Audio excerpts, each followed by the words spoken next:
अभी आम का सीजन खत्म हो रहा है। जिस पेड़ पे फल आता है उसको झुकना पड़ता है, और जिस पे फल नहीं आता वो सीधा खड़ा रहता है। झुकना भी पड़ता है और पत्थर भी आते हैं।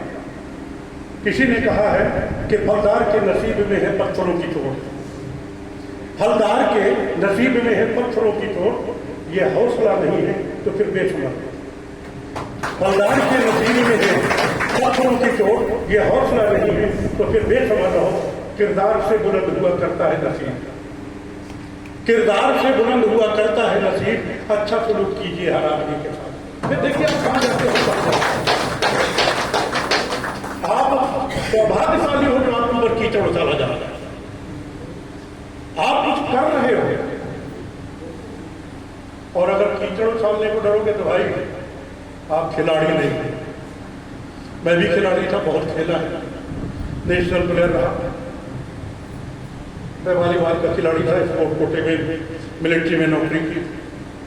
मैं फुटबॉल के खेल की बात कर रहा, 11 खिलाड़ी उधर हैं, 11 इधर हैं, और उन 11 में एक आप भी हुए। आपको गेंद मिली, आपने 11 खिलाड़ियों को काट करके गेंद को गोल में डाल दिया तो आप खिलाड़ी हो। और अगर क्या हुआ, इधर आप हैं, उस तरफ कोई है ही नहीं, मैदान खाली, और फिर आपने गेंद को गोल में डाल दिया तो आप काहे के खिलाड़ी हो। ये तो अनाड़ी भी करना होता है। आप 11 खिलाड़ियों को काट करके गोल में डालिए तब आप खिलाड़ी हो। खाली मैदान में गोल में डालने में आप खिलाड़ी नहीं हो। अब आपको अनाड़ी बनना है कि खिलाड़ी बनना है, यह आपको सोचना है, यह आपको अच्छी तरीके से सोचना है। और जहाँ तक समीक्षा की बात मैंने आपसे कही थी, और अनुशासन का जहाँ तक सवाल है, ठीक है नहीं, अनुशासन से ही हम आगे बढ़ सकते हैं। और अनुशासन एक जगह नहीं, परिवार में भी, समाज में भी, पार्टी में भी है, संगठन में। कोई यदि अनुशासन ही नहीं, एक लिमिट तक उसको बर्दाश्त किया जाएगा, वरना फिर उसका भी इलाज है। अनुशासनहीनता की भी एक लिमिट है। तो मैं उसमें ब्लॉक में जाऊँ, आपने पूरी बात बता दी। मैं जिला कमेटी में जाऊँ, पूरी बात बता दी। शहर कमेटी की बात हो गई, जो बातें हो गई उस पर नहीं जा रहा भाई। खुद ही को कर बुलंद इतना कि हर तकदीर से पहले खुदा बंदे से ये पूछे बताते भी रजा क्या, और बिना कुछ खोए हुए कुछ मिलता नहीं था, चाहे कुछ भी हो। और अब तो मौका आ, भारतीय जनता पार्टी साफ,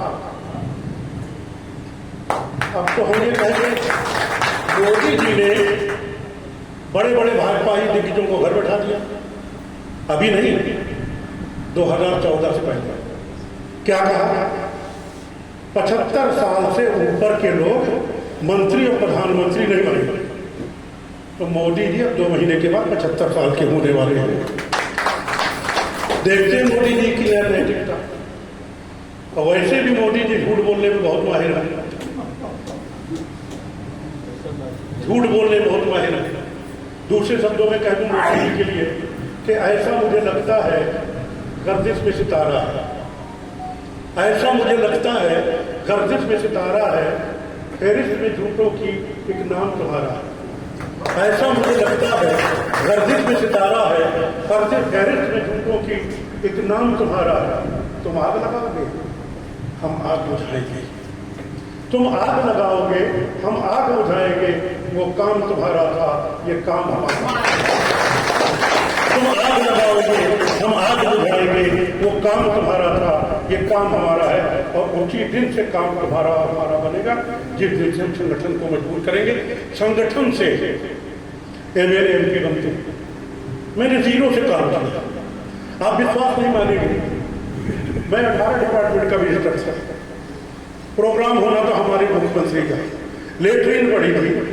उसने कहा भैया यहाँ टेंट लगना है, वो स्वीपर आ जाए तो साफ करे तब लगेगा। मेरी सिक्योरिटी खड़ी थी, मैंने फावड़ा उठाया और लेटरिन उठा के फिर मेरी बेइज्जती नहीं हुई। उन दिन के बाद मेरा क्या सम्मान हुआ मैं जानता हूँ। मेरी बेइज्जती नहीं हुई। मैं वहां पहुंच गया जहां मेरे बाप दादों ने नहीं सोचा, जहां बाप दादों ने नहीं सोचा था। इसलिए मेरे दोस्तों, हमारे तो नेता ऐसे, हमारी पार्टी ऐसी, जिन लोगों ने अंग्रेजों का साथ दिया, जिन लोगों ने हमेशा तिरंगे का विरोध किया, और वो तिरंगे की बात करते हैं, आज वो तिरंगे की बात करते हैं। भाई, इस देश को अगर किसी ने कुर्बानी दी है तो कांग्रेस ने। महात्मा गांधी ने सीने पे गोली खाई, इंदिरा गांधी जी ने 32 गोलियां उनको मारी, राजीव गांधी जी के कितने टुकड़े हुए। तुमने तो कभी पसीना भी नहीं बहाया है।